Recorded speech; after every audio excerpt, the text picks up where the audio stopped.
Ladies and gentlemen, welcome back to Gassy Jack Gear Reviews. Today we have another watch review for you. This today is the Seiko Sumo. Before I get to that, a couple of things. One, quick wristwatch check. There we have the Momentum Torpedo made by the parent company St. Moritz out of Vancouver, British Columbia, Canada.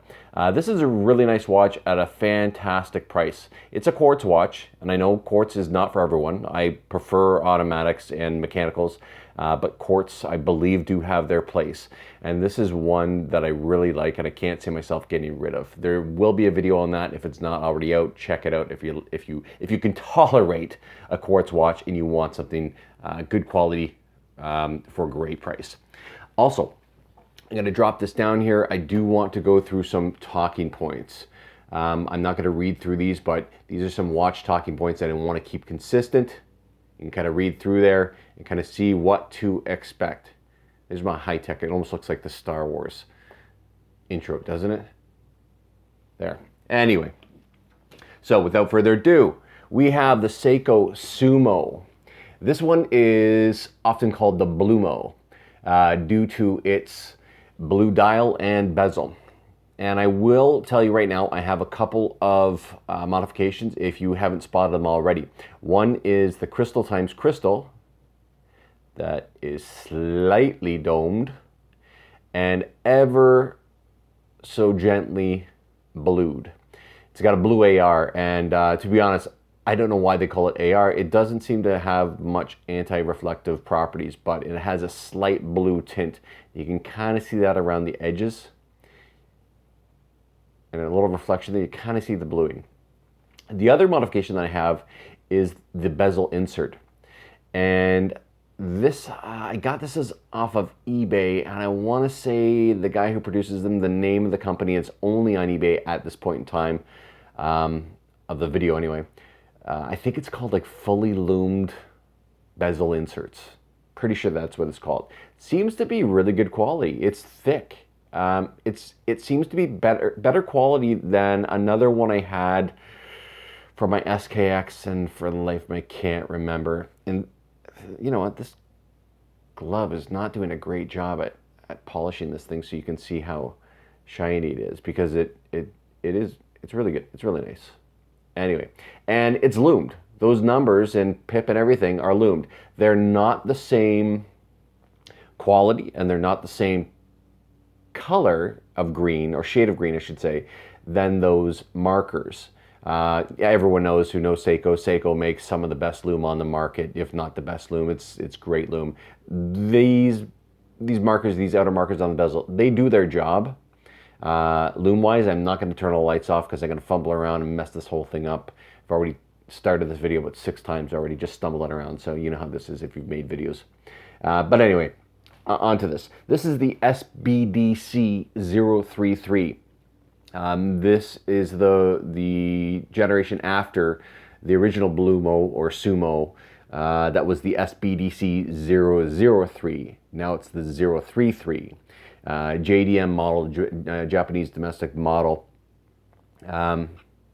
The dimensions on this thing, case width is 44 millimeters. It's made from 316 L stainless steel, which I think pretty much all Seikos are. I don't know of any other steel that Seiko's using. In fact, besides, as far as stainless goes, besides Rolex using, I think it's a 904L, I don't know really of any others. And I'm not an expert, so if you know of any other watch manufacturers that use different steels besides Rolex 904L, maybe post in the comment section for people for information there. Anyway, the height of this thing is 13.3 millimeters thick. It's 50.75 from lug to lug. And you can see it's got those drilled lug holes. If you like changing your straps up often, it really does make life easier. The lug width, which is the bracelet here where it connects to the lugs, is 20 millimeters. And some people say 20 millimeters is too thin on a watch like this because they say it's top heavy. I'm just going to go ahead and put this on my wrist. Take this Momentum Torpedo off. Put that aside. I want to just throw it up the corner there for anyone who will likes to look at that. Actually, it's distracting. And put this on my very, very slight wrists of not quite 7 inches. Just under 7 inches. So you can see just under 7 inches. I think I can pull it off. I think it looks great, actually. So, and it might be due to just the way it's curved down there. Yeah, I took it off and God's sake. Okay, I'm going to take this off just for a second, just to show you. You can see how it curves down real nice. Real nice. Right there. So it does fit smaller wrists, you know, despite its size. I mean, they call it the Sumo because it's a big watch. There's no denying that. You can see the screw down case back, solid with that. See if we can get a decent shot at. There we go. That Seiko wave. Love that. The actual bracelet, still 316L stainless steel. It is brushed. It's fully brushed. I shouldn't say fully brushed. It's brushed except for, you can see the edges are polished there, right on the edge there, and it's slightly raised. The center links are slightly raised. The pins here are pin and collar. The way they set this up, there's a couple ways you can do pin and collar. You can have the collar on the outside link, or you can actually have the collar on the inside link. I prefer, and chime in here, I prefer the collar being on the inside link because there's no chance of it actually falling out. Whereas here, I don't think it will, but if there is a chance, it's going to happen if it's on the outside link. So I wish they put the collar on the inside link like they do on the Seiko Brights, my SDGM033, which is a killer watch. Watch the review on that one. That one is just sick. And they did a really good job with the pin and collar system on that one. But anyway, back on the wrist, because nothing more annoying that I find with a wrist watch review is that never seen it on a wrist. And I'm guilty of that myself. So I'm just going to kind of lean this way and put it on my wrist. Anyway, back to the information. So like I said, this was formerly called the SBDC003. It's now the 033. This watch is 200 meter water resistant. You can see there, it's a diver's watch, and it's ISO certified. I believe if it says divers 200 meter on the watch, it has to be ISO certified. They can't put that on without it being there. Some unscrupulous watch manufacturers or replica watch manufacturers would probably put that on, but besides that, a reputable company won't put that on without it being ISO certified. The crown is at 4 o'clock position. Screw down crown, of course, on a diver watch, and I really like that because it doesn't get me right in that, you can't really see it, that bone there. I got really bony wrist and arm. You know what? It doesn't hit me, and I wear my watches though. It's not as big a deal for me because I wear my watches. See that bone there, that knobby bone? I wear them behind that, which I believe is the proper way. It's just more comfortable. They lay way better on your wrist. Anyway, back to the review.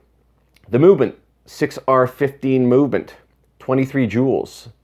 Beats at 21,600 BPH. It's hand windable, it's automatic, and it's hackable. So those three things are fantastic on a watch. Some of the lower end, or lower price, I shouldn't say lower end, they're not that much lower than this, but they may not, like say the SKS, it's not hackable, not hand winding, but it is automatic. I really like the 6R15 movement. I think it's a real step up from the some of the lower end Seikos. It's got a 50-hour power reserve, which is really good. Of course, with Seiko, it has the Dia-Shock absorber, which protects the balance shaft against impacts, helps retain the accuracy of that watch.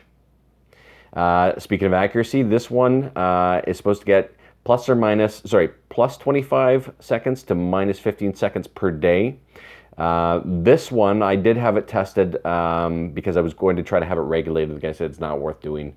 But he did put it on the machine. It's getting plus 11 seconds per day, which I can totally live with. I think it's great for a watch at this price range.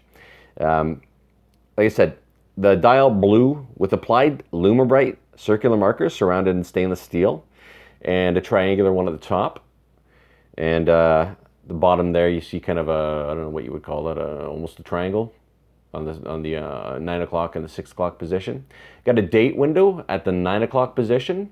And you guys can chime in. Where do you guys like to see that date? I know we're so used to it at the 3 o'clock position, but I kind of like it at the 6 o'clock position. I'm getting a few more watches, and one of the ones that I really, really want is the Hamilton, they call it the Interstellar. It's the aviation day date, and it's got the day at the top, date at the bottom, and I think that's fantastic. So I do like it at the bottom, but you guys can chime in and tell me your preference. Let me see what I got here as far as information written down. You guys can see that the Seiko name and the script there, it's all just printed. It's not loomed, it's not anything, it's just printed there. A little disappointing there. I wish they maybe had some applied lettering there, would have been nice, but that's fine. It comes with a hard Lux crystal. And here's a great debate. Hard Lux crystal or sapphire. I put a sapphire in here. I don't dive, so disclaimer. And I've said this in other videos. I'm a horrible swimmer. Like it's embarrassing. So I'm not a diver. I just really like the look of dive watches. Plus, I like having to not worry about a watch as far as getting wet if I'm at the cottage or down by the river or anything like that. I don't like having to worry about it. So that's why I like dive watches, the looks and the water resistance. But for divers, if you guys are divers out there, hard Lux versus sapphire. The sapphire, I love the scratch resistance, but I think this is the reason why Seiko uses hard Lux. I mean, I'm sure they worked really hard to get that formula, and it's more resistant to shock than sapphire. That's what I understand. Don't rip me a new a-hole.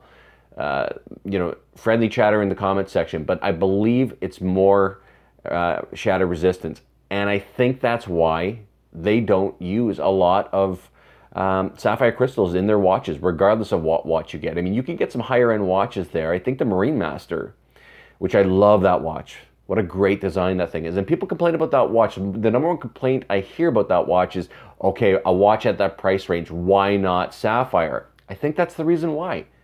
The the shatter resistance. When you're diving, it's better to shatter. Sorry, it's better to scratch than to shatter.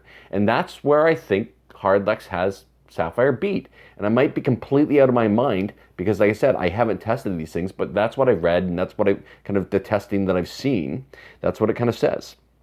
Anyway, let me see here. The Clasp, classic Seiko Clasp.